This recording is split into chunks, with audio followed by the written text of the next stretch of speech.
ખેડાના મહેમદાવાદમાં ઘોડાસર ગામમાં પ્રદૂષણ મુદ્દે ગ્રામજનોમાં ભારે રોષ જોવા મળી રહ્યો છે। ગામની આસપાસ આવેલી 11થી વધુ ઔદ્યોગિક કંપનીઓ દ્વારા હવા અને જમીન પ્રદૂષણ ફેલાવવામાં આવી રહ્યું હોવાના આક્ષેપ સાથે મોટી સંખ્યામાં ગ્રામજનો એકત્રિત થયા હતા। ગ્રામજનોએ આક્ષેપ કર્યો છે કે કંપનીઓ દ્વારા ગુજરાત પ્રદૂષણ નિયંત્રણ બોર્ડના નિયમોનું પાલન કરવામાં આવતું નથી અને પર્યાવરણ સંબંધિત નિયમોની ખુલ્લેઆમ અવગણના કરવામાં આવી રહી છે।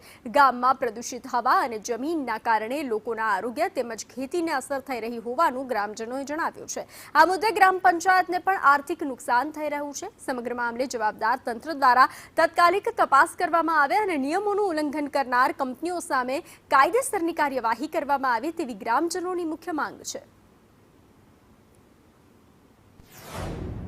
અમારા બધા વિસ્તારોમાં લગભગ ચાલુ થઈ ગયું પાણી। મારા બોરમાં એવું જ આવે છે પાણી। શરૂઆત કરીએ ચાલુ કરીએ એટલે તરત થોડુંક એવું પાણી નીકળે છે, પછી સારું નીકળે છે। બહેતર જીવન જીવવું એ અમારો અધિકાર છે અને સરકારશ્રીએ બહેતર જીવન આપવું, ક્વોલિટી લાઈફ આપવી એ એમની ફરજમાં આવે છે અને ફરજના ભાગરૂપે જ આ શરૂઆત અમે કરેલી છે। અહીંયા અમારા ધારો કે હું વાત કરું કે હલદરવાસ ચોકડીથી નૈનપુર ચોકડી સુધીના એ 17 કિલોમીટરના સ્ટ્રેચ ઉપર આજે 35થી 40 કંપનીઓ જે બની છે, હવે કયા ધોરણે બની છે, કયા ધારાધોરણ એ લોકો ફોલો કરે છે, અમને કોઈ ખબર નથી।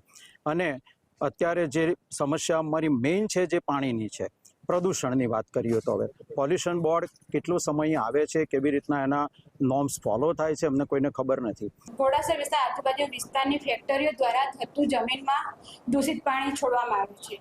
એના લીધે જમીનમાં પ્રોબ્લેમ થાય, હવામાં દૂષિત હવા ઝેરી ગેસ છોડવામાં આવે એટલે તકલીફ પડે છે આજુ વિસ્તારમાં।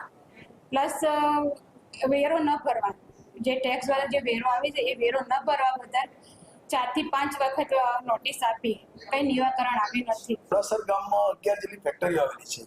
ફેક્ટરીઓમાં પ્રદૂષણ થાય છે અને પાણી જમીનમાં ઉતારાય છે।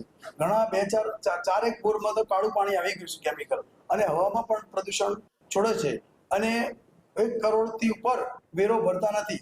એટલા માટે અહીંયા પંચાયતમાં પણ વિકાસમાં પ્રશ્ન થાય છે અને અમે વારંવાર ગામજનોએ રજૂઆત કરી છે, નોટિસો પંચાયત દ્વારા આપી છે, પણ એનો કોઈ નિકાલ થતો નથી।